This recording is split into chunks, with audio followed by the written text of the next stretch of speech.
अस्सलामुअलैकुम viewers, welcome to exploring पांडा। तो आज का हमारा डिस्कशन का टॉपिक है एक्वापोरेंस। तो एक्वापोरेंस हमें पता है ये एक पोर लाइक स्ट्रक्चर होता है जो अलाउ करता है वाटर की जो है ट्रांसफ़र को, ठीक है ना, और प्रिवेंट करता है पैसेज आयन के और दूसरे सल्यूट्स के। ये तो हो गया इसका एक बेसिक सा इंट्रोडक्शन। हमने इसको बहुत डिटेल से यहाँ पे स्टडी करना है, ठीक है ना। तो थोड़ा सा ये एक न्यू टॉपिक है आपके लिए, ठीक है ना, फिजियोलॉजी में। तो आपने वीडियो एंड तक देखनी है ताकि हर एक इसका कॉन्सेप्ट, इसका स्ट्रक्चर, इसका फंक्शन वन बाय वन मैंने सारा कुछ आपको क्लियर कर देना है, ठीक है ना। और इसके अलावा और भी टॉपिक्स जो फिजियोलॉजी के इंपॉर्टेंट टॉपिक्स हैं मैंने प्लेलिस्ट में अपलोड कर दिए हैं, आप वहाँ पे जाके वो भी देख सकते हैं, ठीक है। तो यहाँ पे एक्वापोरिन की अगर हम बात करें तो एक्वापोरिन बेसिकली हमें किस तरह पता चला कि एक्वापोरिन की ज़रूरत पड़ रही है यहाँ पे, ठीक है ना। तो हम इसके इंट्रोडक्शन से स्टार्ट करेंगे। तो सबसे पहले इसके इंट्रोडक्शन में क्या बताया गया है कि जिस तरह हमें पता था कि जो सेल मेम्ब्रेन है हमारे पास वो एक लिपिड बायलेयर है। सेल मेम्ब्रेन, कि मैं इसका इंट्रो बता रही हूँ कि बेसिकली हमें एक्वापोरिन की ज़रूरत ही क्यों आई, क्योंकि कोई चीज़ है जिसकी अगर हमें ज़रूरत पड़ रही है, ठीक है ना, तो हमें ये भी पता चलना चाहिए कि उसकी ज़रूरत क्यों पड़ी है। हमें ये तो नहीं देखना ना कि एक्वापोरिन की भाई डेफिनेशन ये है, आगे उसका स्ट्रक्चर है, आगे जो उसका फंक्शन है वो तो हमने स्टडी करना ही है, लेकिन सबसे पहले हमने ये भी देखना है कि इसकी जो है हमें ज़रूरत क्यों हुई है। हमें किस तरह पता चला कि हमें जो है एक्वापोरेंस जो है ये सेल के अंदर पाए जाते हैं, ठीक है ना। तो जो सेल मेम्ब्रेन होती है ना वो हमारे पास होती है नॉन पोलर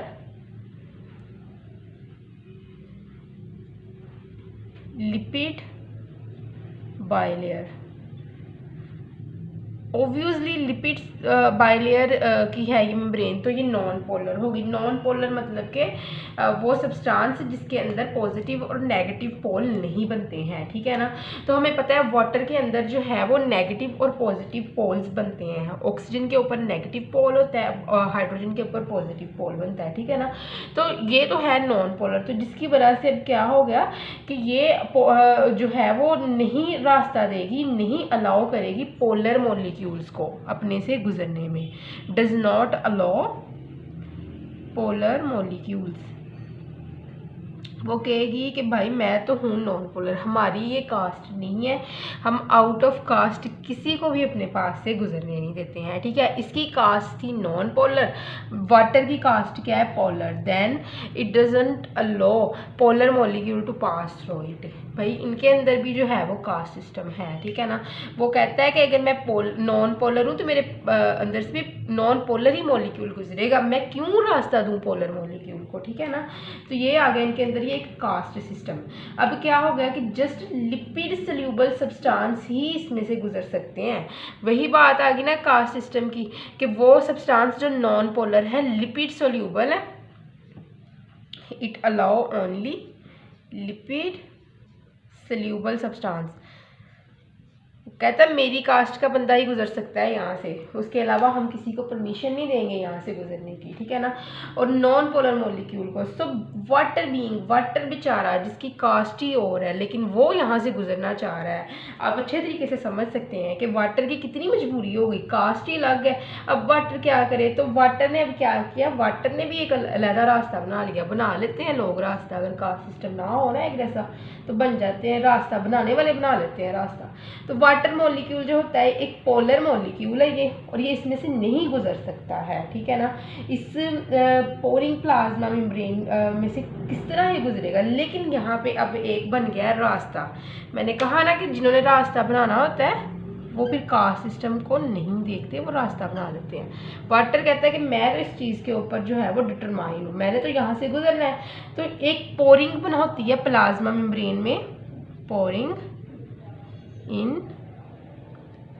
प्लाज्मा मेम्ब्रेन। तो उस पोरिंग में से अब ये वाटर ने गुजरना है, ठीक है ना। तो रास्ता बना लिया उसने, वो डिटरमाइन था। देन कोई मसला नहीं, कास्ट सिस्टम से भी कोई फ़र्क नहीं पड़ा उसको। तो इस पोरिंग में से एक ही सेकंड में, एक सेकंड में से मिलियन वाटर मॉलिक्यूल्स गुजर सकते हैं।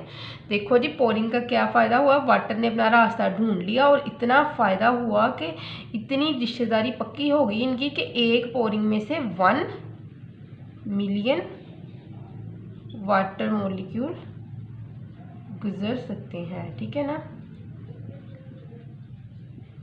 और इन पोरिंग को हम क्या कहेंगे अब, दीज पोरिंग्स आर कॉल्ड एक्वा पोरिंग्स, ठीक है। अब मैं दोबारा एक दफ़ा बता दूं कि जो सेल मेम्ब्रेन है नॉन पोलर है, ठीक है। नॉन पोलर ने कहा कि हम लिपिड बाय लेयर है, उसने कहा lipid soluble non polar molecule ही पास कर सकते हैं मेरे अंदर से, ठीक है। वाटर बेचारा इधर साइड पे खड़ा था, जिसकी कास्ट जो थी वो और थी, वो थी पोलर उसकी कास्ट। अब पोलर वाले ने कहा कि नहीं, मैंने तो रिश्तेदारी बनानी है नॉन पोलर के साथ। तो अब क्या हुआ कि अब रास्ता दरमियान में से ये निकला, उन्होंने जी अंदर कर ली पोरिंग, सेल मेम्ब्रेन के अंदर उसने एक पोरिंग ढूंढ ली, पोरिंग इसकी रिश्तेदार निकली पोलर मॉलिक्यूल के। पोरिंग ने कहा कि जी आप गुजर जाओ, कोई बात नहीं, नॉन पोलर ही से मैं तो आपको रास्ता दे देती हूँ। पोरिंग में से फिर क्या हुआ, ये पोरिंग इस सेल मेम्ब्रेन के अंदर है, non polar lipid bilayer cell membrane के अंदर ये पोरिंग थी। इस पोरिंग ने अलाउ कर दिया, रिश्तेदारी इतनी पक्की हो गई पोरिंग के साथ, इतनी दोस्ती हो गई कि उसने कहा वो नहीं रास्ता देता तो कोई बात नहीं, लेकिन मैं आपको यहाँ से रास्ता दूंगा। और 1 मिलियन वाटर मॉलिक्यूल जो होंगे वो उस पोरिंग में से एट ए टाइम 1 सेकेंड में से गुजर सकते हैं, और इन पोरिंग का नाम दे दिया एक्वा पोरिंग्स, ठीक है। तो एक्वा पोरिंग्स इस लिहाज से बहुत इंपॉर्टेंट टॉपिक है। तो अभी हम इसकी एक जो है वो डेफिनेशन की बात करते हैं। एक्वा पोरिंग्स ही, aquaporins are membranous channel, यहाँ पे इसकी ये डेफिनेशन है, ठीक है ना। Membranous channels that selectively conduct water molecule, that selectively conduct water molecules, water molecules को ये सिलेक्टिवली कंडक्ट करते हैं in and out of cell, in and out of cell, cell के अंदर भी लेके जाते हैं और सेल से बाहर भी वाटर मॉलिक्यूल को ये कंडक्ट करते हैं, while preventing the passage of ion and other solutes, while, लेकिन ये रोक देते हैं, प्रिवेंट कर देते हैं पैसेज ऑफ, देखो दोस्ती वाटर ने की थी, रिश्तेदारी वाटर ने बनाई थी पोरिंग के साथ, तो बस फिर वो क्यों करवाए पैसे किसी और का, जिसके साथ दोस्ती है, जिसको उसने अपना जो है वो फ्रेंड बनाया है, जिसके साथ टाइम स्पेंड किया है, वही उसको अलाउ करेगा। अब आयन और जो है सल्यूट वो कहाँ से आए, then prevent the passage of ions and solutes, solutes और आयन के जो पैसेज को ये प्रिवेंट कर देते हैं aquaporin, just it allows the passage of the water, then it selectively conduct water molecules through it, ठीक है। तो कुछ एक्वापोरेंस होते हैं जो छोटे छोटे ना स्मॉल मॉलिक्यूल्स की ट्रांसफर करते हैं अनचार्ज्ड मॉलिक्यूल्स की, सम एक्वापोरेंस ट्रांसपोर्ट, ये इसकी एक जो है डेफिनेशन पे आपने लिखना है, ठीक है ना, आपने डेफिनेशन की जगह कितना लिख देना है, ठीक है। सम एक्वापोरेंट ट्रांसपोर्ट, ये ट्रांसपोर्ट करते हैं किस चीज़ को, अनचार्ज्ड डिसॉल्व्ड मॉलिक्यूल्स को, अनट्रांसपोर्ट अनचार्ज्ड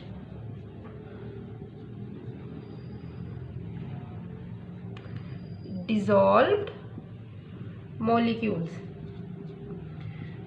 ठीक है। अनचार्ज डिसॉल्व्ड मॉलिक्यूल का ये ट्रांसफर करते हैं। इस डिसॉल्व मॉलिक्यूल के अंदर होते हैं ammonia, carbon dioxide, ammonia,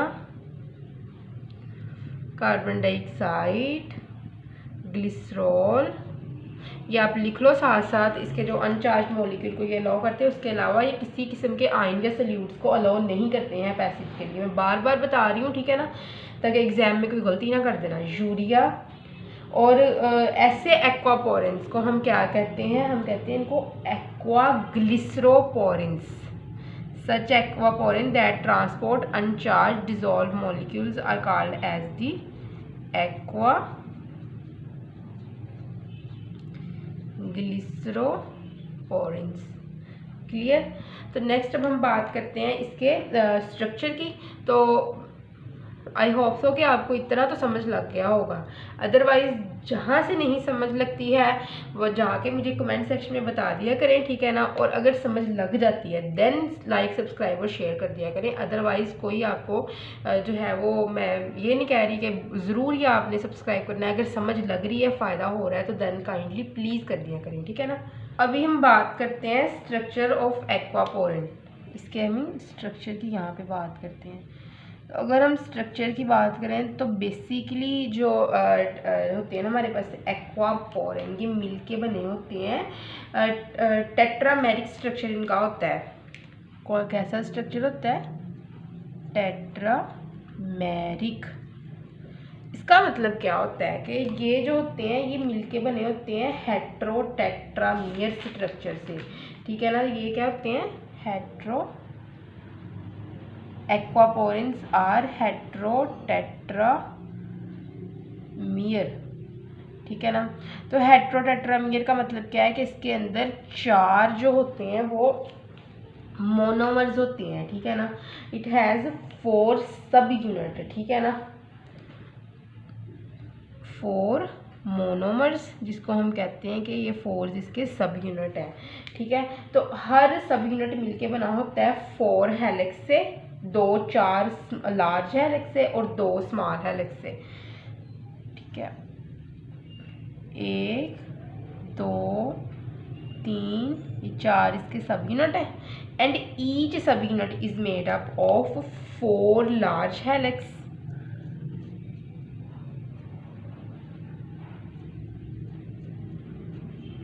and 2 small helix, ठीक है।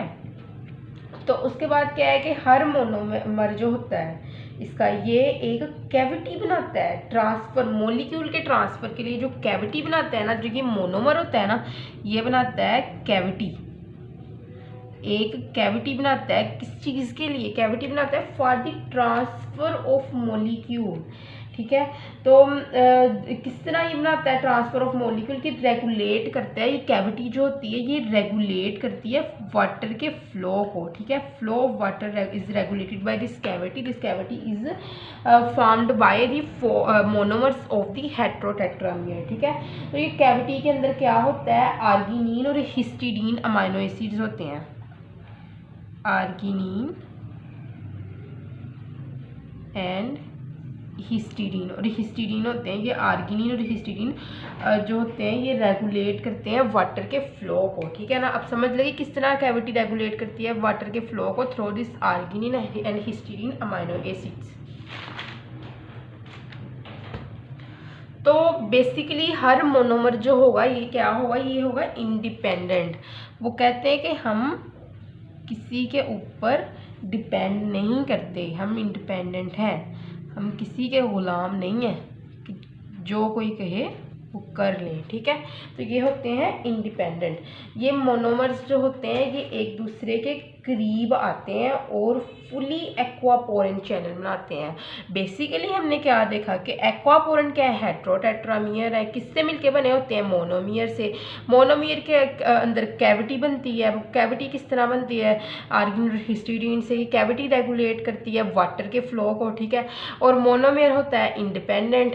हर इंडिपेंडेंट मोनोमियर जो होता है ये क्या करता है? ये मिलके जो होता है वो एक्वापोरेंट का चैनल बनाता है, जो कि क्या करता है? रेगुलेट करता है वाटर के फ्लो को, ठीक है। अब यहाँ पे ना एक ना मोटिफ होती है जिसको हम कहते हैं अमाइनो एसिड सीक्वेंस के अंदर ना एक ना मोटिफ पाई जाती है कि जिस तरह ये हमारे पास ना एक सीक्वेंस है अमाइनो एसिड का, ठीक है।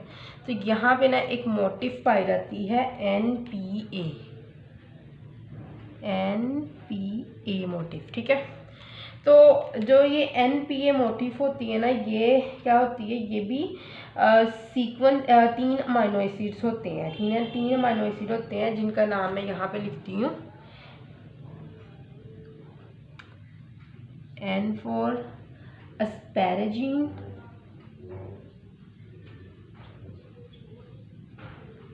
ठीक है।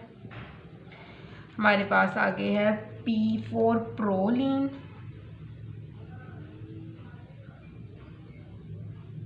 ठीक है। और एट द एंड है A फॉर एलानीन। ठीक है, ये 3 अमाइनो एसिड होते हैं जिनको हम मिलके ये बनाते हैं यहाँ पे एक सीक्वेंस में NPA मोटिफ। मैं यहाँ पे लिख भी देती हूँ, क्या बनाते हैं NPA मोटिफ। दोबारा भी मैं इसको कर दूँ रिवाइज, अगर आप लिख रहे हैं तो काइंडली इसको लिख भी लें कि आपके एग्ज़ाम पॉइंट ऑफ व्यू में बहुत ज़्यादा जो है वो इम्पोर्टेंट एक पॉइंट है। तो यहाँ पे कहते हैं कि there is a NPA motif found in the amino acid sequence of aquaporins. ठीक है, this NPA are 3 amino acids. N stand for asparagine, P proline, A alanine. This NPA motif region located in the loop region of the aquaporin protein. इस aquaporin protein के loop region के ऊपर ये NPA motif पाया जाता है, जो कि क्या बनाता है, which form a part of the water channel, जो water channel का ये एक part बनाता है, एक basic part बनाता है। ठीक है, तो जो ये NPA मोटिफ है ना, ये बहुत ज़्यादा क्या होता है, NPA motif is very important for what? It is important for selectively permeability of aquaporin to H2O molecule। ठीक है ना, तो जो selectively permeability करवाता है ना एक्वापोरिन की, मतलब कि एक्वापोरिन को जो होता है वो सिलेक्टिव प्रोटीन बनाता है, जो अलाउ करते हैं कि जस्ट सिलेक्ट करते हैं वाटर को ही।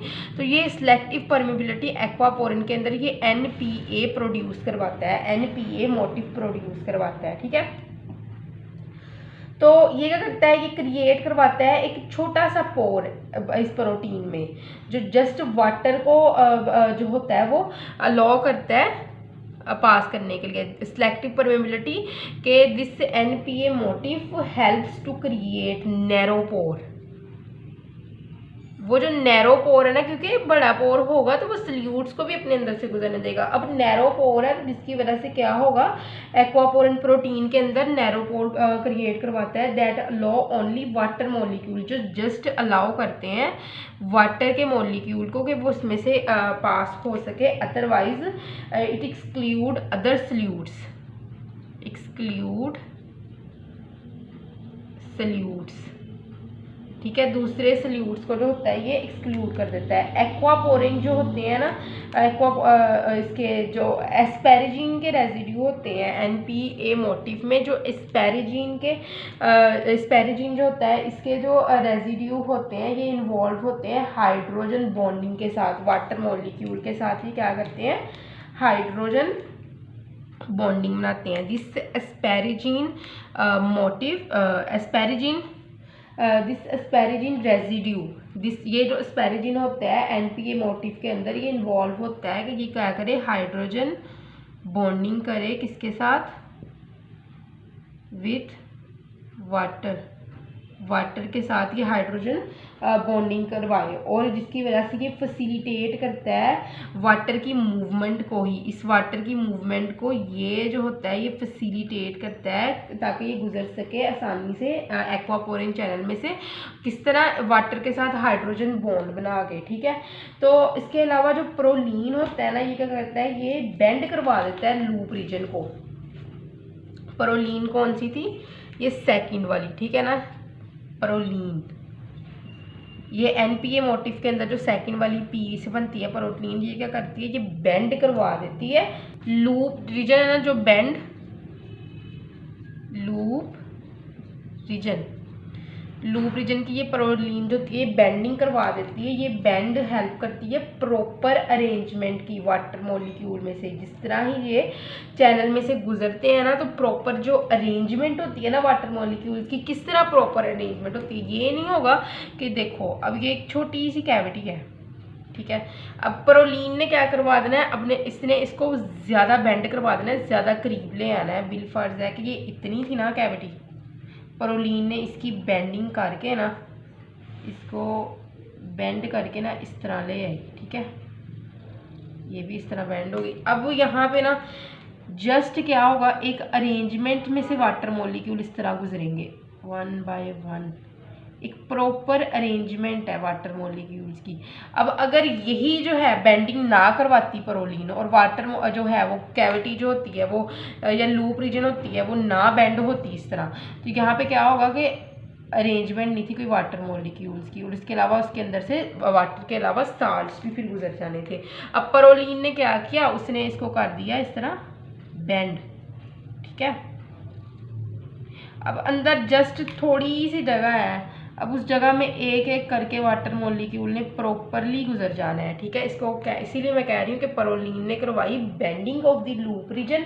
This bending of the loop region help in the proper arrangement of the water molecule.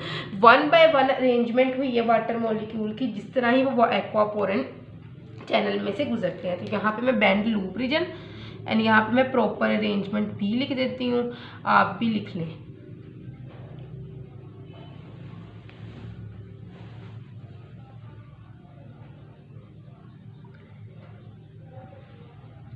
ठीक है। अब क्या हुआ, अब हमारे पास आ गई एलानिन।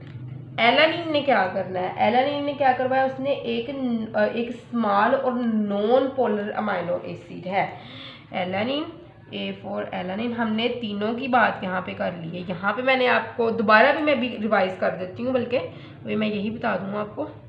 एलानिन ने क्या करवाया, एलानिन एक छोटा सा नॉन पोलर अमाइनो एसिड है, स्मॉल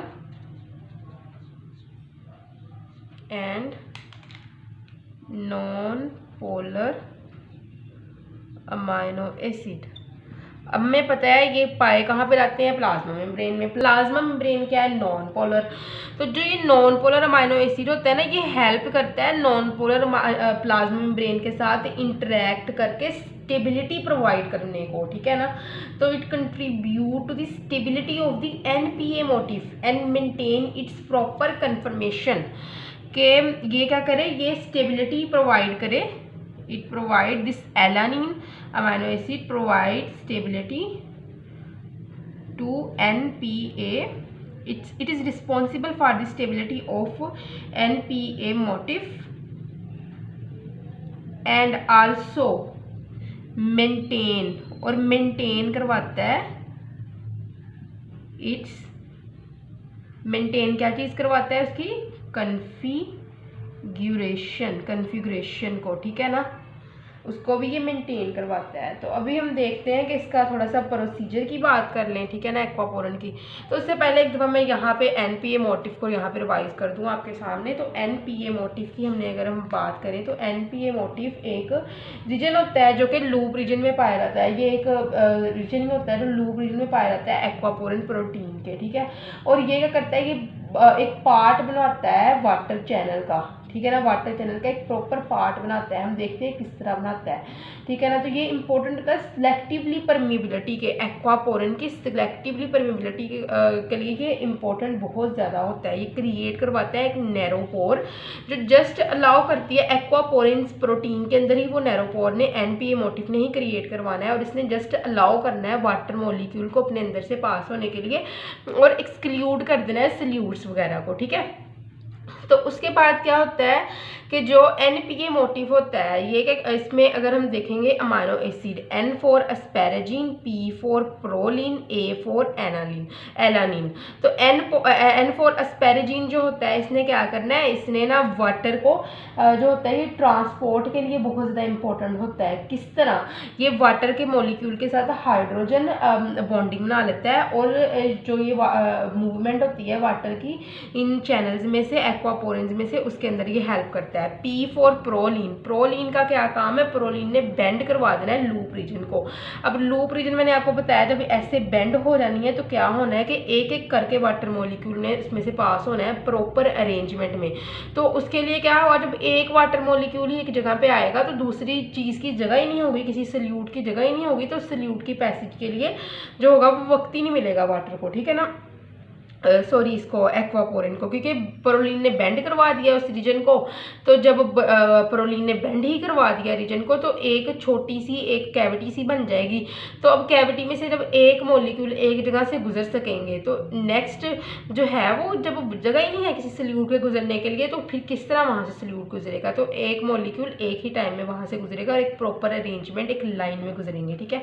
उसके बाद है एलानिन। एलानिन जो होता है स्मॉल और नॉन पोलर अमाइनो एसिड है। तो ये non polar amino acid stability provide करता है एनपीए मोटिफ को और मेंटेन करता है उसकी कन्फिगरेशन को, ठीक है। तो नेक्स्ट हम अब इसकी क्या प्रोसीजर की बात करते हैं, किस तरह वाटर जो है वो एक्वापोरिन में से पास करता है। प्रोसीजर में क्या बताते हैं, वाटर है हमारे पास, ठीक है। ये कहाँ पे आ गया, ये करीब आ गया एक्वापोरिन चैनल के, पोरिन चैनल के। अब इन चैनल में ना जो था ना एक सीक्वेंस है अमाइनो एसिड की, जो सीक्वेंस है, ठीक है ना। इसके साथ यहाँ पे क्या है, इस चैनल में अमाइनो एसिड्स, ठीक है। तो जो ये वाटर है ना, इसने इंटरेक्ट कर लेना है इन अमाइनो एसिड्स के साथ, ठीक है ना। और ये इंटरेक्शन जो होती है ना, ये गाइड करती है this interaction, here's the interaction,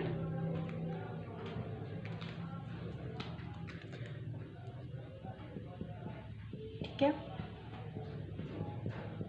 किस तरह हुई ये इंटरेक्शन, वाटर करीब आया एक्वापोरिन चैनल के। इस एक्वापोरिन चैनल के पास अमाइनो एसिड की सीक्वेंस है, स्पेसिफिक सीक्वेंस है। This water interact with this specific sequence of the amino acid of the aquaporin channel, then there is interaction take place between water and amino acid sequence. This interaction help to guide the water molecule.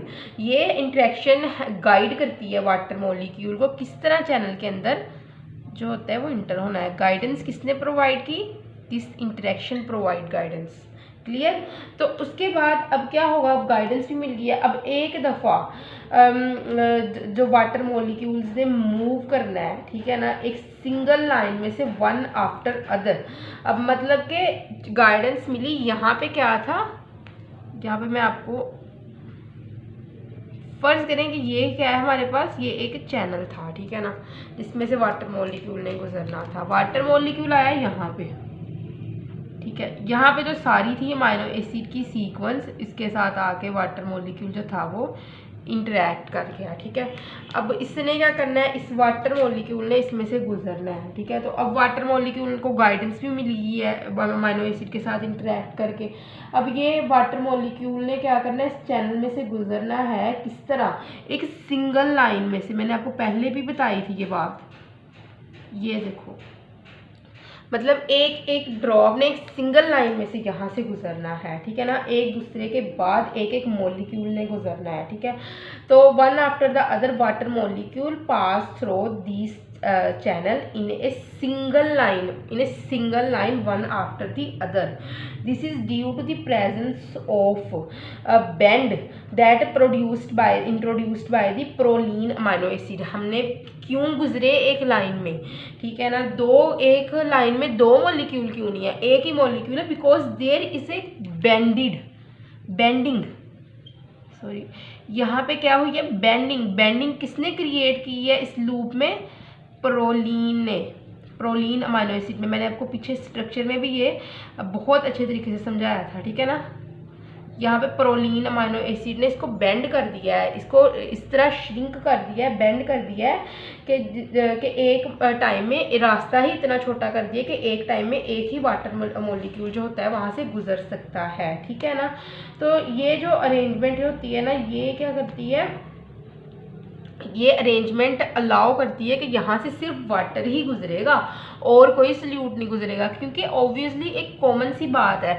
अब देखो आप, रास्ता ही इतना सा है, ठीक है ना, वहाँ से वाटर का एक मॉलिक्यूल आता है, उसके अलावा और कोई चीज़ नहीं आ सकती। तो एट ए टाइम वाटर का मॉलिक्यूल ही गुजरेगा, then there is no solute passage, कोई भी सल्यूट नहीं गुजरेगा, क्योंकि भाई रास्ता नहीं है वहाँ पे, तो सल्यूट कैसे वहाँ से गुजर जाएगा। मैं आपको यहाँ पे एक एग्जांपल भी देती हूँ, देखो ये दो मार्कर्स पड़ी हैं, ठीक है ना,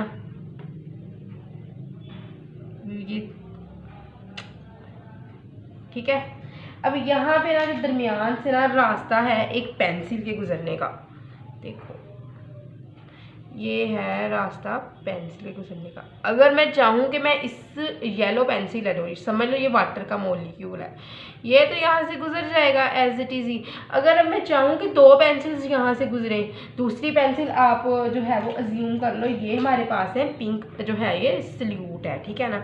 ये तो येलो वाला है, ये हमारे पास वाटर का मॉलिक्यूल है। अब वाटर के मॉलिक्यूल की जगह थी वो वन आवर आफ्टर अदर ये गुजर जाएगा। ऐसी जब ये गुजर जाएगा मैं एक ऐसी ही पेंसिल गुजार दूंगी साथ ही, ठीक है ना। तो ये दूसरा वाटर का मॉलिक्यूल है, एक के बाद एक गुजरी जा रहा है, ठीक है ना। ये बेंड है जो इंट्रोड्यूस करवाए हैं प्रोलीन अमाइनो एसिड ने, ठीक है। तो अब एक के बाद एक वाटर मॉलिक्यूल गुजरी जा रहा है। अब वहाँ पे जब रास्ता ही नहीं मिलेगा, फिर ये एक वाटर मॉलिक्यूल यहाँ से गुजर गया। अब ये वाला जो है सल्यूट तभी गुजरेगा जब यहाँ पे रास्ता होगा। अब रास्ता नहीं है, दैट्स वाई सल्यूट भी नहीं यहाँ से गुजरेगा, ठीक है ना। तो जिस तरह ही अब यहाँ तक लगी समझ आपको कि किस तरह इसका प्रोसीजर होता है और क्यों नहीं सल्यूट यहाँ से गुजर सकता, क्योंकि भाई रास्ता नहीं है। प्रोलीन अमाइनो एसिड ने बड़ी जो है ना वो होशियारी से इसकी बेंडिंग करवा दी है लूप्स की, ताकि जस्ट वाटर ही गुजरे। हमने किसी और के साथ दोस्ती नहीं करनी, हमारे लिए वाटर ही काफ़ी है, ठीक है ना। वन फ्रेंड इज़ इनफ, मेरे लिए वाटर ही काफ़ी है। आगे बड़ी मुश्किल से मैंने वाटर का और जो है सेल मेम्ब्रेन के कास्ट सिस्टम को ख़त्म करके वाटर को गुजरने दे दिया है बड़े अच्छे भाईचारे के साथ। लेकिन अब जो है वो वाटर के अलावा और किसी को मैं क्यों गुजरने दूँ वहाँ से, ठीक है ना। तो अब क्या होगा कि दूसरे अब क्या होगा, वाटर मॉलिक्यूल इसमें से गुजर जाएगा तो ये अंदर जाएगा सेल मेम्ब्रेन के। तो यहाँ पे इसको शील्ड प्रोवाइड करेंगी जो सेल मेम्ब्रेन के अंदर हाइड्रोफिलिक अमाइनो एसिड, ठीक है ना। बिकॉज वाटर इज हाइड्रोफिलिक, हमें पता है वाटर क्या है, हाइड्रोफिलिक है, ठीक है ना। सेल मेम्ब्रेन क्या है, सेल मेम्ब्रेन।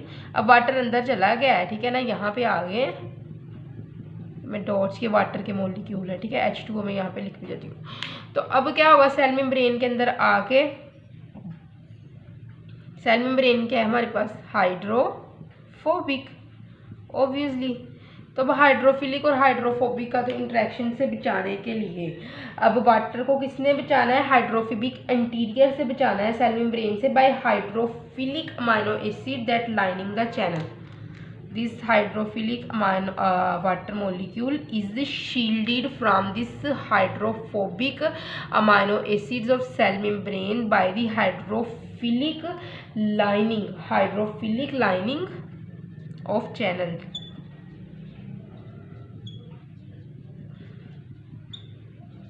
क्लियर।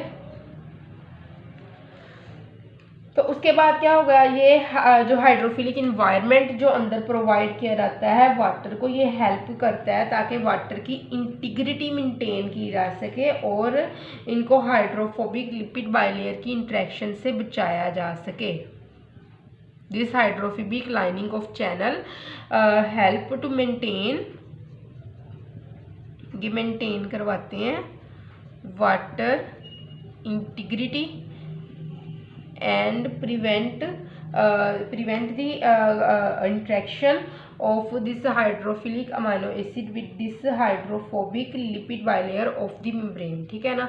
यहाँ पे जो चैनल्स होंगे हाइड्रोफिलिक अमाइनो एसिड्स के, ये वाटर को इस जो है वो सेल मेम्ब्रेन की हाइड्रोफोबिक इंट्रैक्शन से बचा लेंगे। तो नेक्स्ट हम अब थोड़ी सी बात करते हैं आइसोफॉर्म्स की, एक्वापोरिन्स के, किस तरह, फिर उसकी नेक्स्ट हम उसकी फंक्शंस की भी साथ साथ बात करते हैं, ठीक है। तो आई होप सो कि आपको यहाँ तक तो समझ लग गई होगी।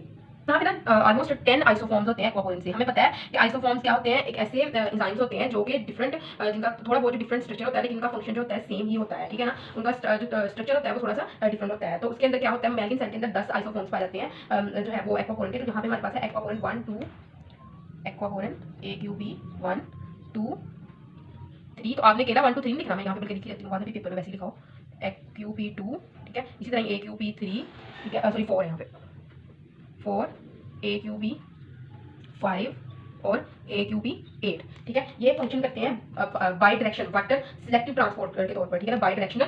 These aquaporins function as bidirectional water और वाटर भी आपने स्पेलिंग पर लिखना है, ठीक है ना, सिलेक्टिव ट्रांसपोर्टर। और इसके अलावा एक्वा ग्लिसरोपोरिन है हमारे पास, उनकी बात करें,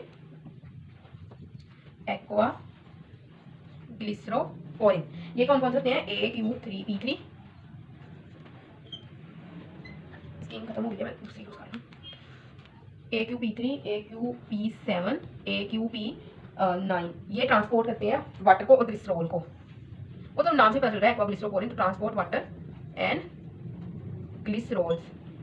उसके बाद क्या है, एक्वापोरिन जो 2 होता है ना हमारे पास, एक्वापोरिन 2, ये होता है ना, ये एपिथेलियल सेल की लाइनिंग में पाया जाता है, रीनल कलेक्टिंग डक्ट में, epithelial cells lining of the epithelial, मैं यहाँ पे लिख भी दूँ, आप भी साथ में इसको नोट कर लें, सेल लाइनिंग ऑफ। और कोई भी टॉपिक जो आपने समझना है वो आप मुझे कमेंट सेक्शन में बता दिया करें, तो नेक्स्ट हम फिर वही कर लिया करेंगे, ठीक है ना, रीनल कलेक्टिंग डक्ट इन किडनी में, ठीक है। तो ये जो होता है ये स्टोर का होता है कहाँ पे, इंट्रासेलुलर वेसिकुलर मेम्ब्रेन में, ठीक है, जो ATDH हार्मोन की स्टिमुलेशन के साथ जो होता है वो स्टिमुलेशन के साथ ये फ्यूज कर जाता है। तो हम यहाँ बात करते हैं ये कहाँ पे स्टोर होता है, पहले हमने बात कर ली, ये AQPH2 एक्वापोरिन 2 या epithelial cell lining of the renal collecting duct के अंदर पाया जाता है किडनी में, ठीक है। तो ये अगर हम बात करें स्टोर कहाँ पे होता है, दिस एक्वापोरिन 2 इज स्टोर्ड यहाँ कहाँ पे होता है, इंट्रासेलुलर वेसिकुलर मेम्ब्रेन में, इंट्रासेलुलर वेसिकुलर मेम्ब्रेन में ये स्टोर होता है, ठीक है। और ये करता है जब ADH हार्मोन की स्टिमुलेशन के साथ, देखो ये हमारे पास था, ये यहाँ पे हुआ है स्टोर इस इंट्रासेलुलर वेसिकुलर मेम्ब्रेन में, ये हमारे पास थी सेल मेम्ब्रेन, ठीक है। This aquaporin 2 is upon stimulation, अभी मैं यहाँ पे आपको बताती हूँ, stimulation of anti diuretic hormone, anti diuretic hormone की स्टिमुलेशन के साथ ये फ्यूज कर जाएगा, यहाँ पे ये था स्टोर, जब यहाँ पे एंटी डाययूरेटिक हार्मोन की प्रोडक्शन ज़्यादा हुई स्टिमुलेशन, तो यहाँ से ये फ्यूज कर गया यहाँ पे सेल मेम्ब्रेन के साथ, ठीक है ना, ये सेल मेम्ब्रेन के साथ यहाँ से ये फ्यूज कर जाएगा। अब यहाँ पे जब ये फ्यूज कर जाएगा ना, इसने क्या करना है, इसने परमिबिलिटी बढ़ा देनी है एपिथेलियल सेल्स की वाटर को ऑब्टेन करने की, वाटर को एक्सेप्ट करने की, ठीक है। तो stimulation of the fuse to CM mean cell membrane, when it fuse to cell membrane water permeability cell membrane की जो होती है वो बढ़ जाती है, ठीक है। तो उसके बाद क्या होता है, जब ADH की लेवल की जो ADH जो हार्मोन है इसका लेवल जो होता है कम हो जाता है, anti diuretic hormone level is reduced, then this aquaporin 2 again fused with the vesicles, ये वेसिकल्स के साथ दोबारा या फ्यूज होता है, और वाटर की जो रिटेंशन होती है कम हो जाती है, मतलब कि जैसे जब ADH की स्टिमुलेशन ज्यादा होगी वाटर रिटेंशन ज्यादा होगी, जब ADH की स्टिमुलेशन कम होगी तो वाटर रिटेंशन कम होगी, इस तरह जब ADH की स्टिमुलेशन ज्यादा होगी तो यहाँ से वेसिकल से उतर के एक्वापोरिन 2 सेल मेम्ब्रेन के साथ जाके लग जाएगा और सेल मेम्ब्रेन ज्यादा से ज्यादा वाटर को एक्सेप्ट करेगी, और जब ADH की स्टिमुलेशन कम होगी तो यहाँ से जो है वो एक्वापोरिन 2 दोबारा सेल मेम्ब्रेन से आगे वेसिकल के साथ लग जाएगा और जो होती है सेल मेम्ब्रेन की परमिबिलिटी भी कम हो जाएगी, ठीक है। तो आई होप सो कि आपको एक्वापोरिन की समझ लगी होगी, लेकिन किसी भी किस्म का कंफ्यूजन तो कमेंट सेक्शन में पूछ सकते हैं। Thank you so much.